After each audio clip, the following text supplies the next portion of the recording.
Robertus ya, pada Robert ya. Boleh Nah, kalau untuk fase interaksi, fase perkenalan, saya nggak usah sebutkan lagi ya, saya nggak usah jelaskan lagi, karena itu udah ada di luar kepala kalian ya, udah pada ngerti ya. Bagaimana cara interaksi, orientasi, identifikasi ya.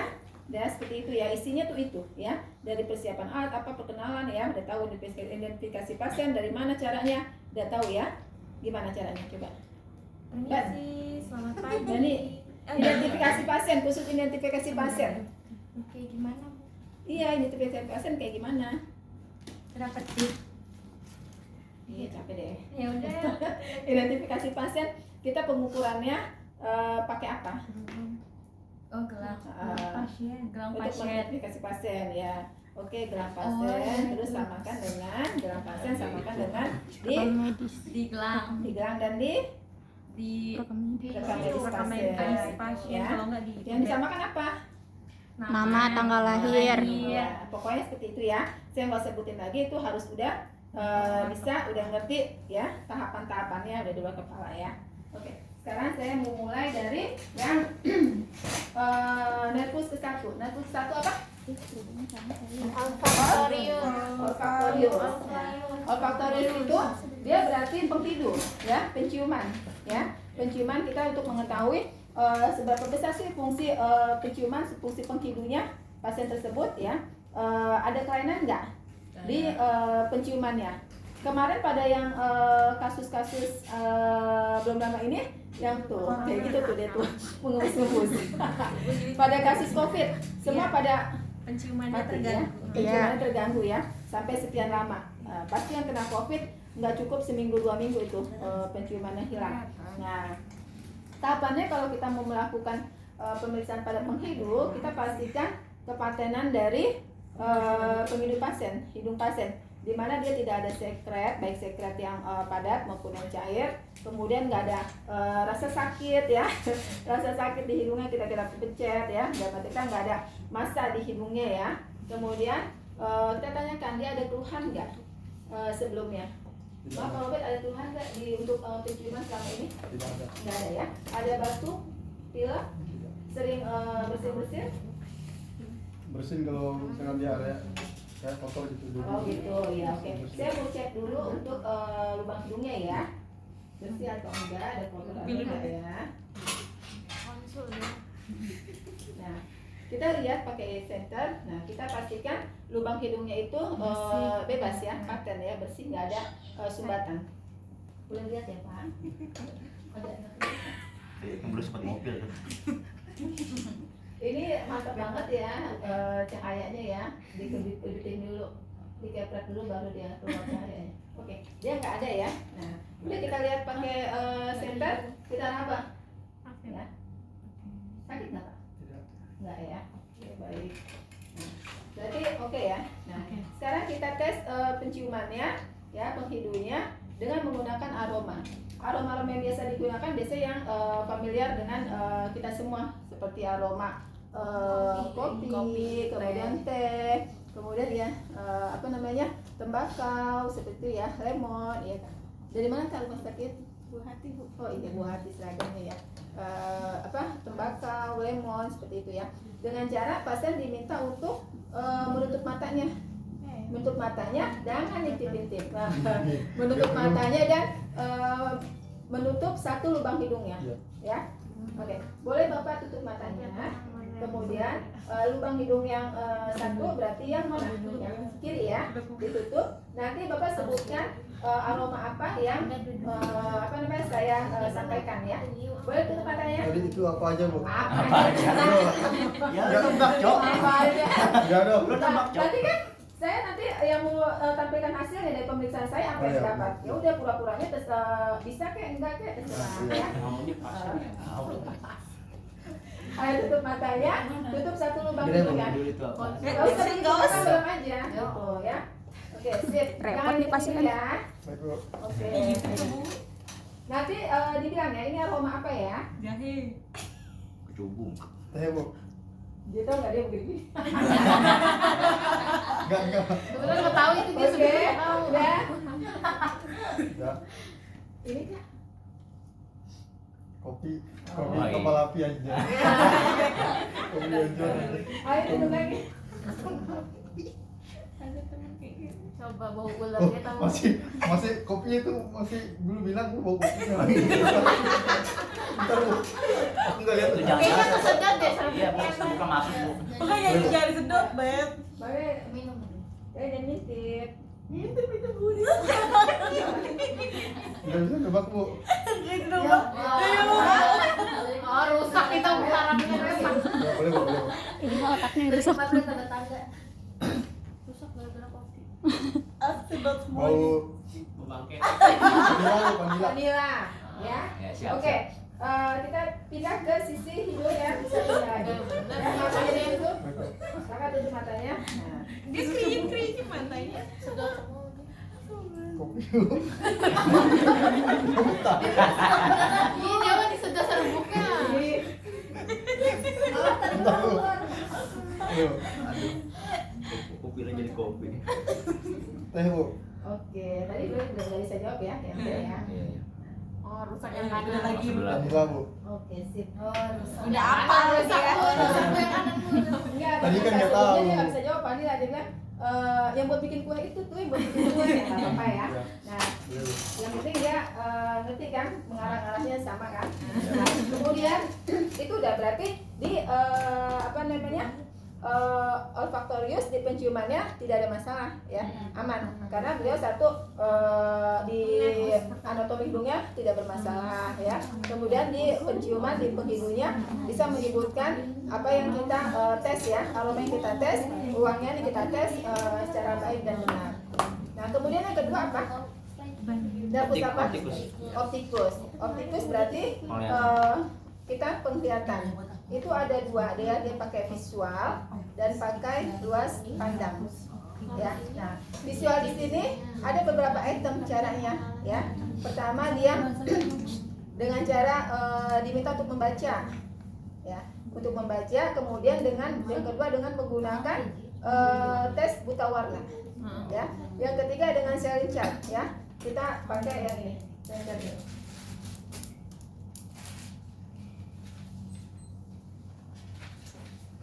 Terapi Bu. Nah, enggak lulus itu. Ya, pakai yang ini ya. Dengan jarak berapa meter? 35 cm. Berapa? Deket dong, 35. Kebayang nggak sih 35 itu Iya. semana? Ini 1 cm, Bu, 1 meter, Bu. 30 cm. Kakak kebayang nggak kalau 35 cm itu semana? Gini. Garis. Satu penggaris yang itu 35 cm kan? 35. 60 sampai 100. 60 sampai 100. Semeter, biasanya semeter, Bu. Berapa? 1 meter. Yakin semeter? 60 sampai 100. Sebentar, Bu. Yakin semeter? 3, Bu. Hah? 3. 6 meter. Oh, 6. Oh, 6 meter ya. 6 meter tuh dari sini ke situ sampai 6 Iya, meter betul. ya. Suka cek nggak kalau di poli-poli mata atau Iya. cek periksa mau bikin kacamata? Emang 30 cm? Enggak. Emang 3 meter? Enggak kan? Enggak. Jauh kan? Ya, berapa? Siap, siap, siap. Oke ya. Terus kita yang untuk yang ini apa namanya optikus ya. Bos. Kita lihat dulu sebelum kita periksa kita pastikan kalau pasien ini tidak memiliki kelainan pada matanya. Dalam arti kata tidak ada katarak ya, tidak ada sekret, tidak ada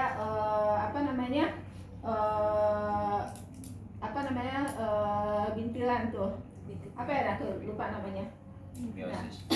Bukan, kalau miosis kan pupilnya mengecil. Nah, terus kalau untuk strabismus bisa kelihatan langsung kan? Strabismus kan jereng, bisa kelihatan, berarti itu salah satu kelainan di saraf juga ya. Aduh, latihan dulu ya. Olfaktorius sudah ya. Kita balik lagi ke optikus. Optikus untuk mata dia ada visual dan ada luas lapang pandang. Yang visual tadi kita bisa cek sebelum kita pastikan matanya tidak ada kelainan, kita bisa lakukan cek berikutnya yaitu dengan minta pasien untuk membaca, misalkan membaca koran atau membaca buku ya yang mana tulisannya kecil-kecil kan. Nah, terus yang kedua, kita bisa melakukan tes buta warna. Yang ketiga dengan Sheldon Racing ini ya, Sheldon chart ini ya. Nah, ini jaraknya 6 meter. Ya. Nah, sekarang kita udah periksa matanya, ternyata matanya nggak ada kelainan secara visual. Nah kita tanya, pakai kacamata nggak Pak Robert? Iya. Ya. Oke. Selama ini ada gangguan untuk penglihatan? Nggak ada ya. Nah, kemudian ya kita cek untuk visualnya. Nah kita nggak ada koran ya, berarti kita baca ini aja ya. Bapak bisa baca untuk ini? Boleh. Ya, boleh. Boleh. Boleh. Boleh. Ini Oh ya. orang mau yang Enggak, ini. di sini 45 16 Oh, Aduh, ada gua 1, 2, 3. 6 Bu, Rusak ini beneran ini. 8 74 kotak 0 apa itu? Itu garis-garis itu. Apa lagi Iya. ya? Kalau kita mau begini, Ikutin. kita pakai begini, ikutin. Oh, kita ikutin gitu. Dia kan tidak bisa disebut angka atau Iya. huruf kan? Berarti dia pakai arah, pakai jalan gitu ya. Ikutin sesuai dengan arah yang dilihat ya, arah yang berwarna ini yang warna ya. Gitu, ya. Ini kan ada petunjuknya di sini ya. Ikutin aja start dari sini atau start dari atas ini gitu ya. Besok kalau tes pastinya gitu Oh, ya. iya. Bisa jadi kan OSCE-nya lawannya teman sama teman kan. Jadi biar nggak mempersulit pemeriksa ya, kan gitu ya, ikutin ini. Ya. Udah. Ingat-ingat. Terus yang kedua, selanjutnya adalah tes visualnya dengan menggunakan selang cat ini, ya. Selang cat ini, oke, kamu boleh di sana. Oh, aku di sana. Nanti dengan cara pasiennya diminta untuk menutup satu matanya, ya, nggak usah ditekan, tekan ya, tapi tutup santai aja, jangan ngintip ya. Ya. Terus Keluar. Iya, ini aja Kak. Jauh banget. Ya, ini kan ada ya, saya bilang. Di tahunnya ada uang. Oh, jauh. Oke, Maju lagi. Kalau sampai luar juga nggak apa-apa. Iya, kamu nggak kelihatan. Oh, yakin. Pak Robert boleh tutup matanya satu, Boleh. ya. Oh, intip lagi. Ini lampu. Berarti kita mulai mata yang Ini aja. mau mana? Udah, Kanan atau tidur, kiri balik, ya, nanti jelas. ibu. Oh, ya. Yang Ditutup itu, Be. tutup ya. Nah, Jarinya regang. nanti boleh sebutkan angka apa huruf yang saya tunjuk ya. Kalau yang ini E, N, kalau gue sebelah Y, kiri yang rusak. U, R, L, N, R, H, B, Anjay. Salah. Salah. U, H, H, Udah mulai E, kacau.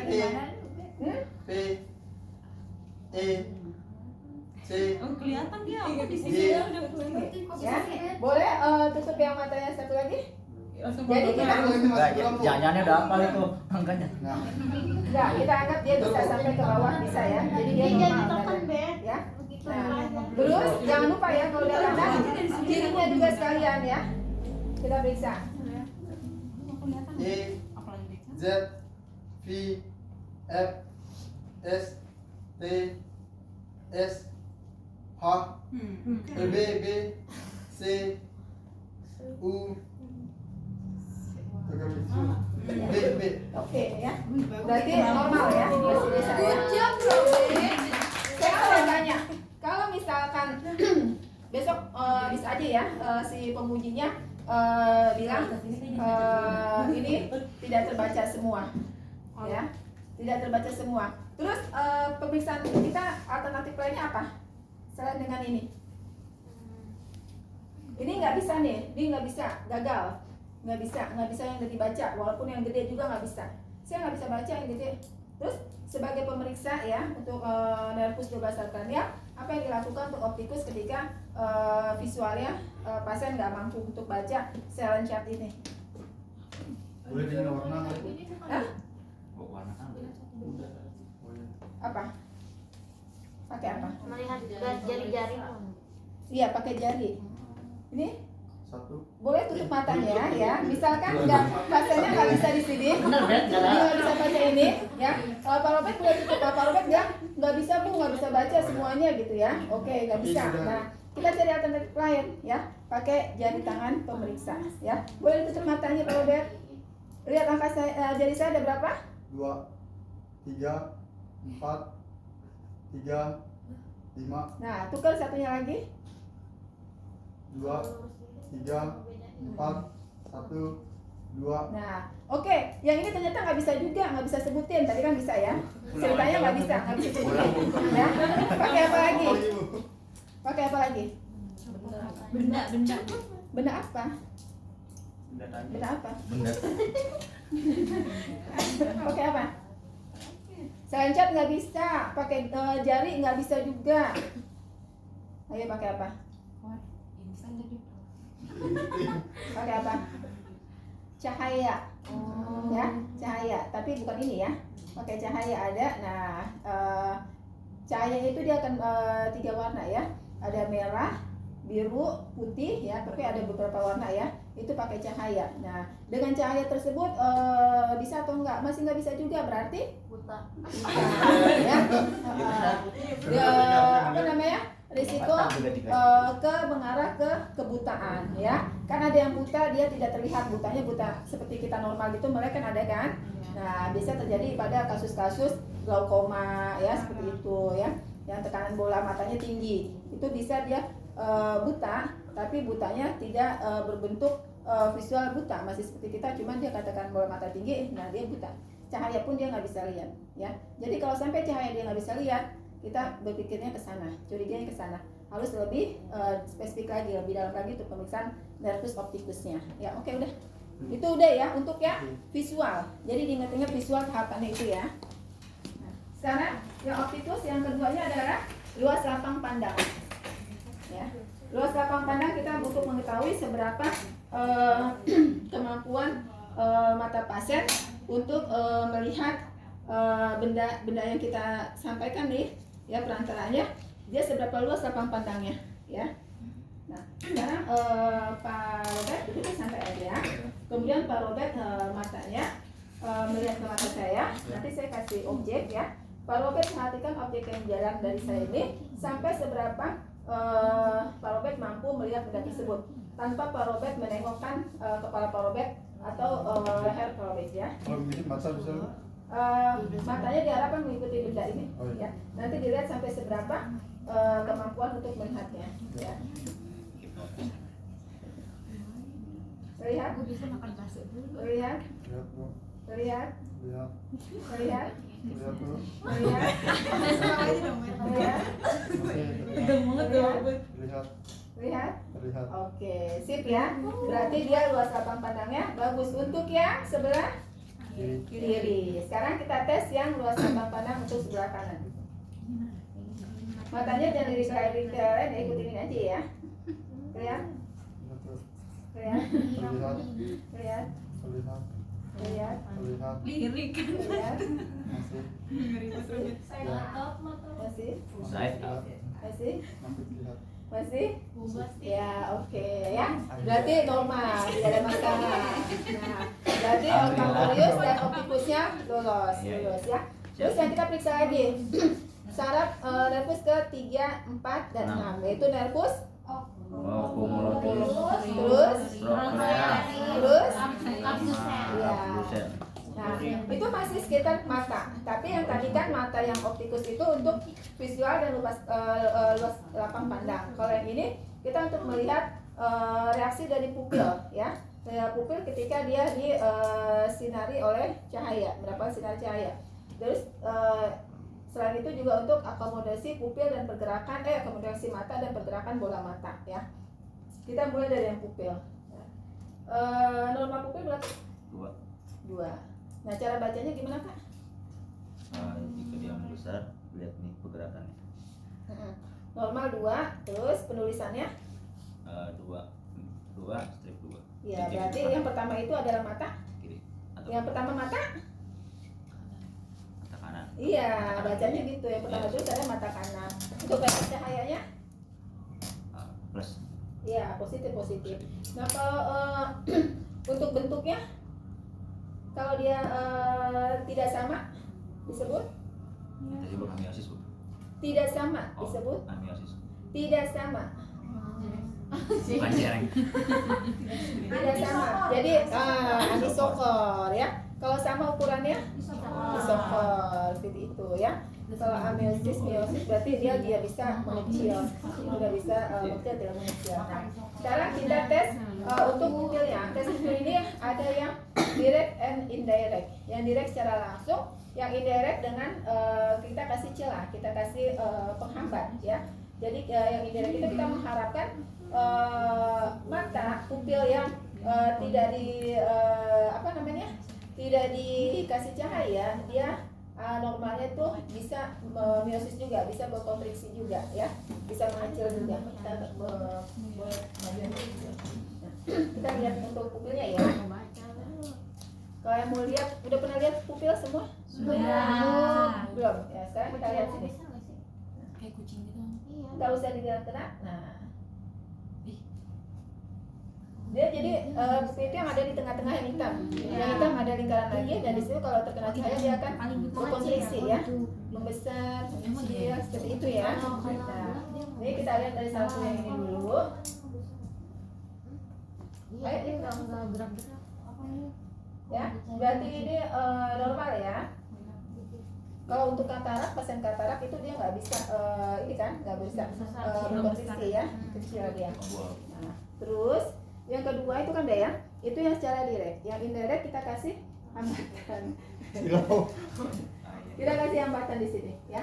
Di sini kita kasih hambatan. Kita berharap kalau kita mau cek yang mata kanan, kita kasih mata yang kiri, masih sinar di mata kiri. Dengan harapan yang normalnya itu mata kanannya pupilnya juga akan berkontriksi ya. Dia akan melakukan miosis, miosis, dia akan berkontriksi dengan mendapat cahaya dari yang mata kanan. Kita mulai dari pencahayaan dari belakang dulu ya. Ini cakep banget. Kita sambil merhatikan yang pupil yang di kanan. Dia bisa berkontriksi juga enggak?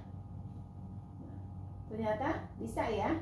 Nah ini udah oke. Mata yang sini udah oke. Kita ganti pencahayaannya dari yang sebelah sini. Untuk koreksi mata yang kiri, kita kasih pencahayaan di mata yang kanan. Jangan dibelah. Ya gitu ya. Pusing Pak. Pusing. Ya, Enggak ya? enggak. Oke. Itu udah ya. Satu ya. Itu direct dan indirect untuk pengukuran pupil. Sekarang akomodasi mata. Nah, pasiennya diminta untuk menggerakkan matanya dengan posisi duduknya santai aja. Kemudian nanti tolong ikutin matanya bergerak sesuai dengan media alat yang ini yang saya tunjuk ya, yang saya gerakan ya. Jadi dia mengikuti arah media yang kita kasih ya, tanpa harus menoleh ke kanan ke kiri ya, ke atas ke bawah. Kita usahakan buat ininya ya, buat seperti huruf H ya, jadi ada ke atas ke bawah ke samping ke kanan kiri ya. Perhatikan mata pergerakan matanya Robert.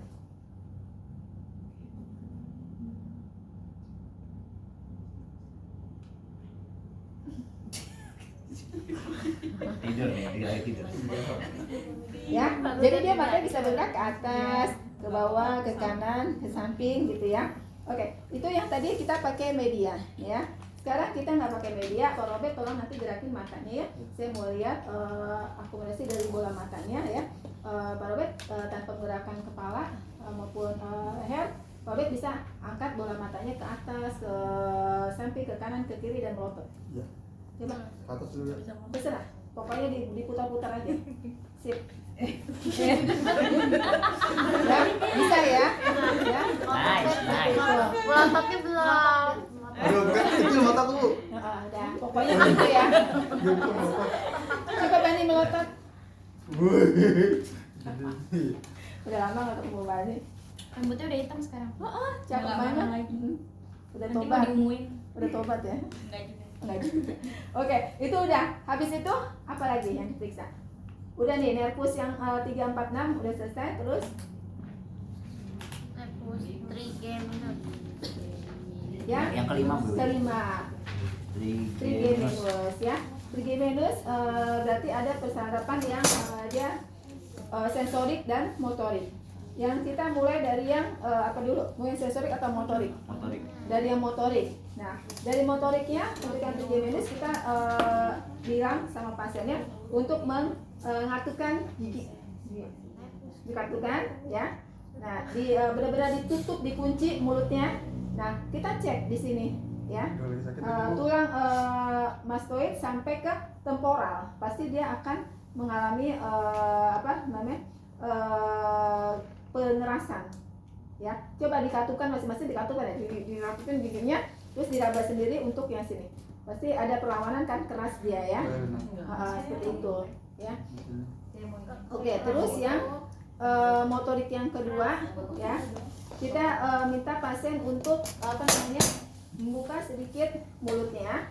Nah, terus agak maju sih. Aduh enggak. Hati Susah Bu. ini buka banget. Lagi sakit soalnya. Iya. Nah, kita coba dia untuk buka semampunya aja. Buka. Terus kita taruh jari telunjuk satu pemeriksa di dari sini ya. Nah, terus kita pakai refleks camera ini ya. Nah, normalnya dia kalau akan diberikan refleks, dia akan menutup ya. Normalnya dia akan menutup. Ya, masa dipukul lu? Minimal dia kaget tak? Ya, gitu ya. Terkejut banget.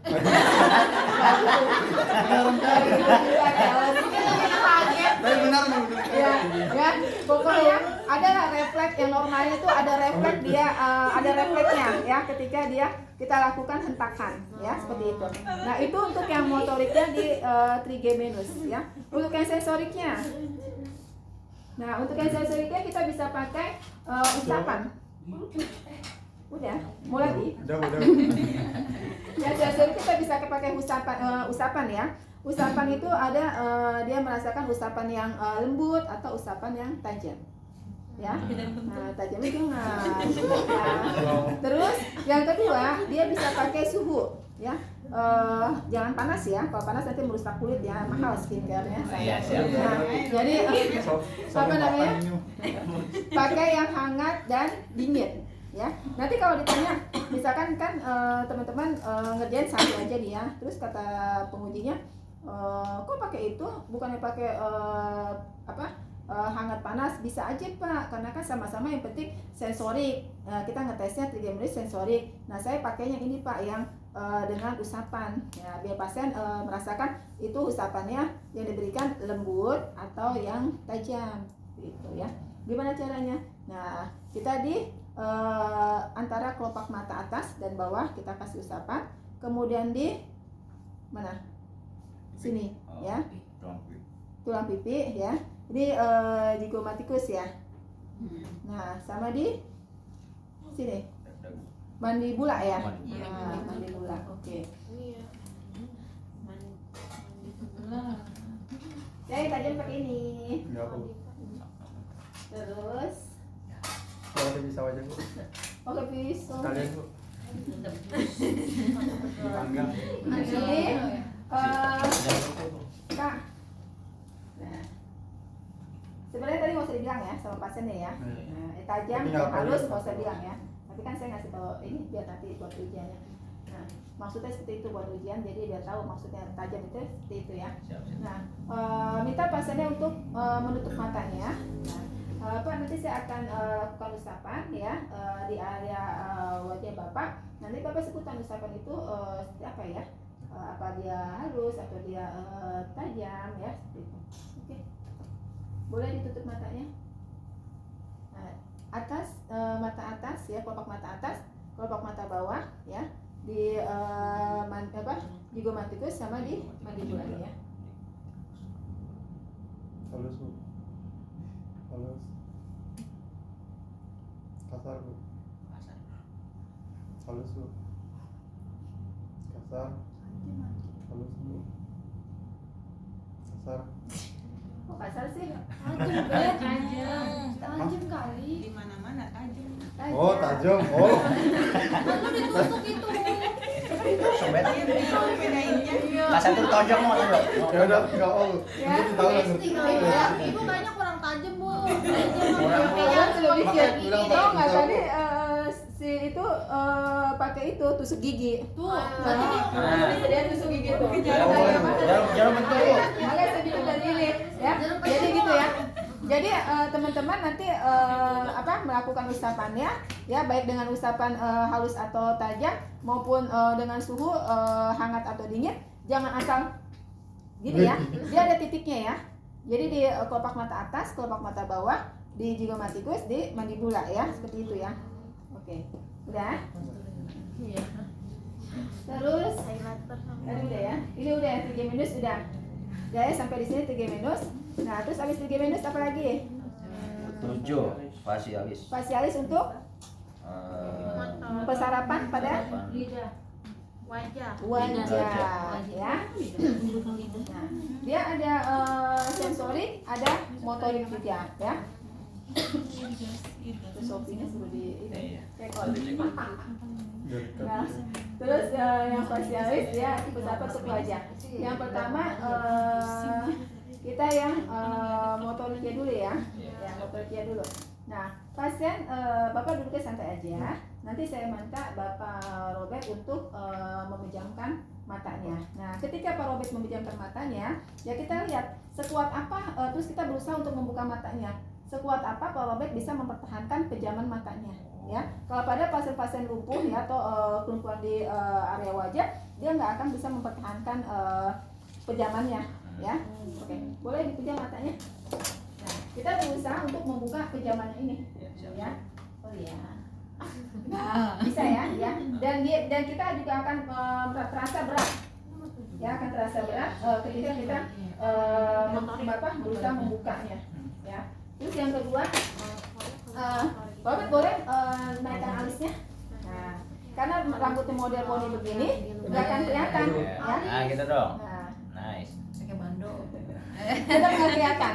Kenapa saya bilang nggak kelihatan? Karena kita akan melihat area garis-garis di frontalnya. Pegangan, Ya. Nah, nice. Naik ke atas alisnya. Nah, kita lihat nih, kelihatan ya? Sorry ya, Kak. Nah, garis-garis di frontal ini. Nah, kelihatan kan dia akan rata, kan sama. Ya, tuh sama Kak, Daud beda. sama. Daud beda. Kiri kanan, Dok. Daud Ya, yang potong rambut. ya akan sama ya. Di garis ya, ini naikin matanya. Kakak tahan dulu ya. Kobe tahan dulu ya. Nah, ayo alis matanya ke atas ya. Susah. Pokoknya di sini nanti akan terbentuk garis-garis kayak tadi kaku ada Mata di kan sini ya. Iya. Nah, dia akan sama garis-garis, ininya akan sejajar ya. Itu yang kedua ya, kayak tadi satu udah. Nah, terus yang kedua kita lihat garis dari naso dari lipatan nih hidungnya sini. Hidung. Nah, kalau dia ada kelumpuhan ya pada sisi kanan, atau kiri dari wajah, pasti dia akan mengalami entah mencong ke kanan atau mencong ke kiri. Suka kan kita temukan ya di rumah sakit seperti itu ya. Nah, ini garis nasoid motion. Nah, ini garis ininya kan dia bagus ya, santai ya, Iya, iya. ya, tuh kan, nggak ada mencong kanan kiri kan? Nah, keren mencong. Mencong itu. Ya, udah seperti itu. Terus selanjutnya kita suruh pasiennya monyong. Monyong. Coba monyong. Nah, oke, udah ya, beneran ini. Nah, kalau yang lumpuh dia nggak akan bisa disuruh menyong, disuruh monyong, boro-boro monyong, jatuh yang ada bibirnya gitu kan, begini aja ya. Nah, pas stroke, iya gitu. Jangan. Terus berikutnya adalah suruh pasien untuk bersiul. Silut enggak ada, enggak kerja. Itu siul. Ya. Kayak orang-orang. Terus selanjutnya kita suruh pasiennya untuk Bu, kalau orang yang nggak bisa siul gimana, Bu? Hah? Orang yang nggak bisa siul. monyong aja. Monyong aja. Ya. Bisa suhu juga kan. Terus kita suruh pasiennya yang berikutnya untuk motoriknya menggembungkan pipinya dengan dengan dorongan lidah. Oh. Ya gitu, ya gitu. Nah, ayo Kak, ini satu ya. Terus kita pemeriksa mengetesnya dengan pukul-pukulan menghentak-hentakan ya. Nah, tahan kan dia. Berarti saraf facialnya bagus, dia bisa mempertahankan. Coba yang satu lagi. Ya, seperti itu. Nah, itu untuk yang facial yang nervus facialis yang motorik. Yang untuk sensoriknya gimana? Yang untuk sensoriknya kita pakai dengan perasa, ya. kita minta pasien untuk membuka mulut, menjulurkan lidahnya, dan kita kasih teteskan rasa, ya. Kita teteskan rasa, nanti Rasa. Terasi. Nah, oke. Sekarang Bapak nanti saya akan mengecek mengetes juga untuk ini ya, rasanya. Tidak rasanya. Nah, nanti Bapak boleh sebutkan ya. Aduh, ditungguin sama ibu. Kita boleh nanti Bapak boleh sebutkan sesuai dengan yang ada di sini ya. Kira-kira nanti yang saya berikan dan yang Bapak rasakan apa? Bapak tinggal tunjuk aja ya, nggak usah sebut, tunjuk aja ya. Saya mau tes ya. Tadi sudah dibuang karena nggak enak saya ngasihnya udah dari pagi ya. Jadi udah oke lah. Misalkan saya kasih ya, boleh lidahnya dikeluarin Pak? Kopi aja lu kopi. Enggak, saya nggak kasih kalau udah nggak ada. Bercabai bu. Set, ya. Nanti yang dirasa apa? Tunjuk di sini. Kalau sesuai kan kita yang buat ya. Kalau sesuai ya udah berarti sesuai ya. Ada beberapa item rasa ya. Jadi manis, pahit, asin, dan asam ya. Ya. Pedas nggak boleh? Boleh Oh, ya. boleh pedas. Boleh. Pokoknya dibuat aja yang rasa-rasa yang dominan gitu ya. Begitu udah ya, gitu ya. Udah, fasialis sampai di sini. Dari 1 sampai fasialis 1 sampai 7 ada yang bertanya sebelum lanjut ke 8? Belum. Insya Allah. Nanti kita tinggal prakteknya ya. Kemudian yang 8 apa? Akusticus. Ya, itu atau biasa kita sebut fase apa? Pendengaran. Ya, pendengaran dan keseimbangan ya. Terus dia untuk mengetesnya, nah dia pakai apa Ini alatnya? apa namanya tuh? Garpu talang. Iya, garpu talang. Vasoparinal, nah ya, koklear, ya, vasoparinal koklear. Itu yang nervus ke 8 Kapan? ya, bisa juga disebut nervus yang tadi tuh. Jadi itu keseimbangan pendengaran. Nah kita pakai alat yang namanya garpu talang.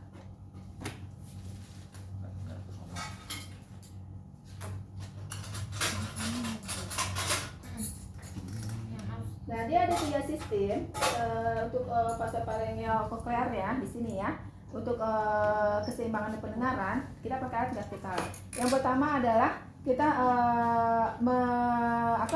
memberikan hantaran suaranya ini, hantaran getaran ini ke frontalis ya, ke frontalis. Nah nanti si pasien kita tanyakan ada nggak kecenderungan bagian area mana yang paling dominan suaranya, apa kanan apa kiri ya.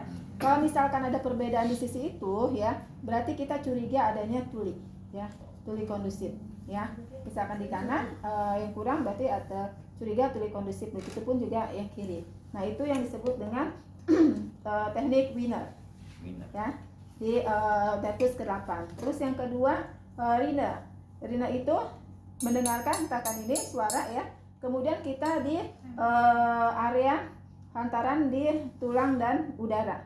Jadi di belakang tulang ini telinga ya, musculus mastoid ya, dan di depan. Nanti pindahkan. Nah, gimana rasanya antara di belakang dan di depan sini untuk suaranya ya. Nah, biasanya hantaran udara lebih kuat dibandingkan dengan yang tulang, karena kan tulang padat ya. Nah, seperti itu. Itu yang Rina. Nah, yang stopwatch ya.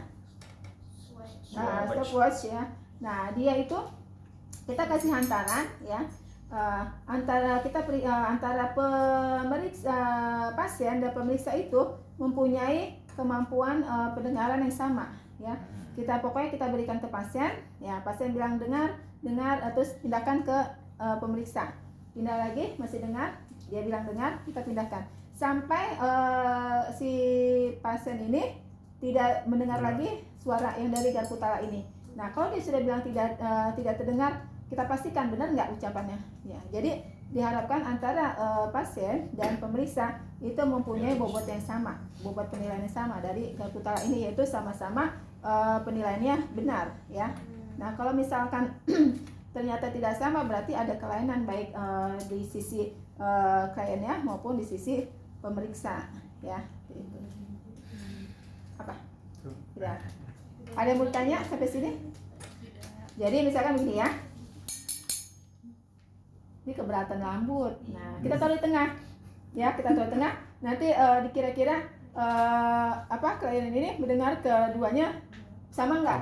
Hentakannya sama. Itu udah oke ya. Itu yang ke-1 yang winner. Yang kedua kita pakai rina ya di musculus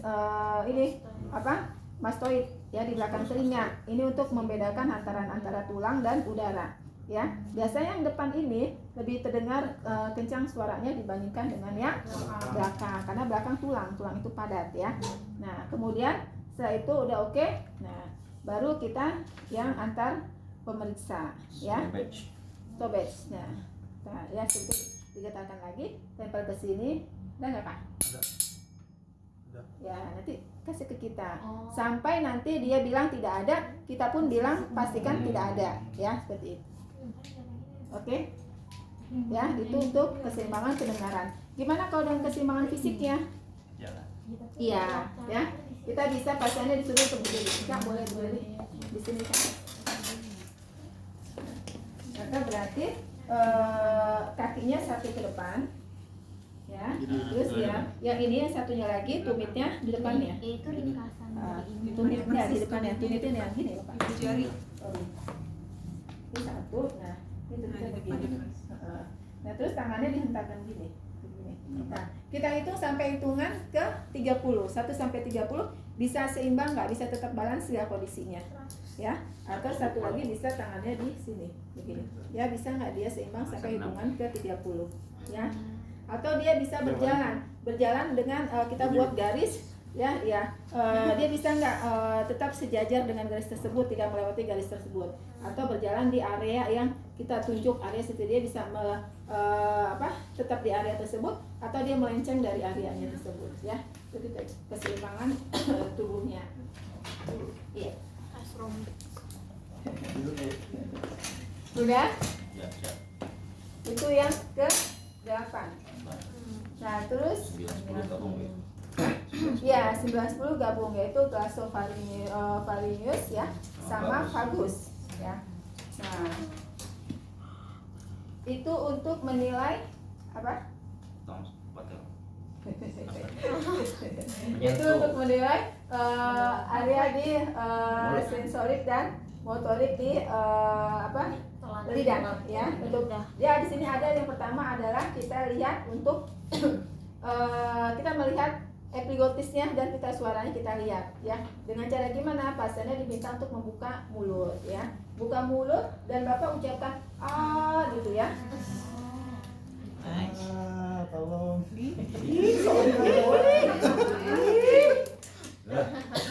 Oke, kita lihat ya yang epiglottis dan pita suaranya ya. Diharapkan dia posisinya ada di tengah dan lidahnya itu posisinya sejajar ya, sejajar dan berarti kata ada di tempatnya, tidak mencong ke kanan atau mencong ke kiri ya. Lidah dikeluarkan, Bu. Nggak usah. Oh. Boleh lidahnya keluarkan sedikit karena bukanya yang lebar. Nah, agak tinggi. Oke, nah gitu. iya. Pokoknya nanti dari situ akan kelihatan, akan di center kelihatan di epiglottisnya ada di mana ya, posisinya suara di mana ya. Itu sesuai. Nah, terus yang kedua adalah refleks untuk menelan. Kita minta pasiennya untuk minum, ya. Nah, nanti ketika dia minum kita lihat di sini pasien ininya, ya. Gerakan dari area di sekitar lehernya. Coba dia minum. Kalau laki-laki akan lebih kelihatan dari jantungnya akan bergerak. Sekarang kita nggak usah susah-susah minum ini, kita menelan aja pasti kan ada gerak. Iya. Ya, kakak sekarang kita lihat ya, kita lihat di ininya. Nih, nah kelihatan kan pergerakannya ya. Nah seperti itu ya, untuk refleks menelannya. Nah sekarang untuk yang satu lagi refleks muntah. Aduh. Gimana caranya? Disuruh muntah lagi. Iya, muntah. Enggak muntah. Jadi kita hanya untuk cek refleksnya aja. Caranya pasien disuruh buka mulutnya, kemudian kita gunakan tong spasial. Ini, Bu. Iya. Nggak sampai dalam itu kali. Oke. Nah, ini ya. Terus kita suruh buka mulutnya, kita sentuh sentuh lidah bagian dalam, ya. Normalnya kalau dia kena hentakan ini, kalau kena sentuhan dikit aja, dia akan akan berespon, gitu ya. Minimal seperti itu, nggak sampai muntah. Kebayang nggak? Yang biasa sikat gigi aja gitu. Ya, ya seperti itu ya contohnya ya. Iya, sorry. Contohnya seperti itu ya, pokoknya ya. Kita kasih hentakan di dalam lidahnya. Ya. Itu untuknya 9-10. Terus habis itu 11 apa? Nervus? Aksesorius ya.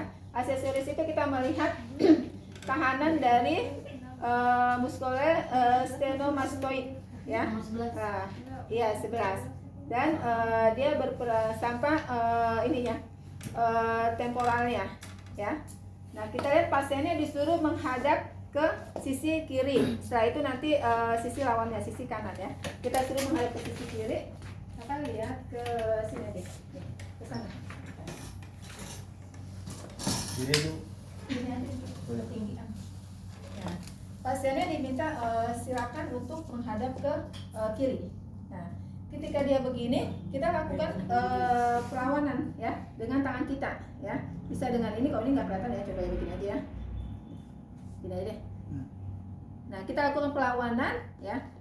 Kalau yang normalnya dia tidak akan jatuh, dalam arti kata dia bisa tetap mempertahankan posisinya. Nah, terus apa yang kita lihat di sini ya, stenomastoidnya dia akan tegang nih, terasa. Kalau mau pegang boleh ya, di sini akan tegang di sini ya. Nah, ini karena dia lagi sakit jadi saya nggak bisa menekan ini ya. Yang ini nggak sakit ya. Satu lagi balik ke sana. Ini kita tegang. Nah, ya. Nih, ya, dia akan mengeras, dan ini juga tangan saya terasa berat nahan dia, ya, untuk yang apa namanya muskuler mastoidois, ya. Terus yang kedua bahu, ya. Pasien diminta untuk mengangkat bahunya setinggi mungkin. Bapak angkat bahunya ya. Terus kita memeriksa menahan posisi bahunya ya. Kalau dia paralisis atau kelumpuhan, dia akan jatuh lagi ya. Dia akan bertahan, nggak akan sanggup mempertahankan posisi bahunya. Yuk, boleh diangkat bahunya. Ya. Nah, saya juga berat nahan dia ya, karena dia ada kekuatan untuk apa namanya mempertahankan. Kalau dia pasti ada kelumpuhan, ada kecacatan, pasti dia jatuh lagi, lemes lagi bahunya, ya seperti itu. Ya oke. Nah, terus yang ke-12 itu adalah hipoglossus, ya. Hipoglossus itu kita lihat di sini untuk lidahnya, ya. Nah, lidahnya kita lihat posisinya itu benar nggak ada di tengah, ya, posisinya benar nggak ada di tengah. Karena kalau dia mengalami kelumpuhan, entah di kelumpuhan di parese kiri ataupun kanan, ya. Nah, si lidah ini taruh di parese ini ya, dextra ya, parese kanan, kelumpuhan di kanan. Dia lidahnya ini akan jatuh ke yang bagiannya yang sehat, yang kiri ya. Begitupun sebaliknya, kalau dia kalau dia paresenya di kiri, lidahnya akan jatuh ke kanan ya. Jadi lidah itu mencari posisi di tempat yang sehat ya. Makanya kalau pasien-pasien suka lidahnya ada gini duluan, dia jatuh duluan gitu ya. Nah, kita buka mututnya. Nah, ini normal ya. Tuh tadi saya lihat loh, ada yang epiglottisnya kelihatan pas dia lagi tadi gede. Nah, ini normal ya, dia ada posisi di tengah. Nah, terus yang kedua, kita suruh pasiennya untuk menjulurkan lidahnya keluar, dan kita minta untuk dia memasukkan dan mengeluarkan lidahnya dengan cepat. Nah, bisa ya, normal ya, berarti tidak ada masalah, tidak ada kelumpuhan di organ ininya ya, organ yang tersebut ya, sama yang di lidahnya seperti itu ya. Nah, kalau dia ada kelumpuhan, dia nggak bisa memainkan lidahnya seperti itu, nggak bisa maju. Yang ada lidahnya udah keburu lemah duluan, udah keburu jatuh entah di sisi kanan atau di sisi kiri sesuai dengan yang kelumpuhannya. Tapi posisi lidahnya dia menunjuk ke arah yang normal, yang sehat Belakangnya badan sakit. Iya. Oh, kasihan. Udah. Sampai di sini ada yang mau tanya 1 sampai 12? 1 sampai 12 ada yang mau tanya?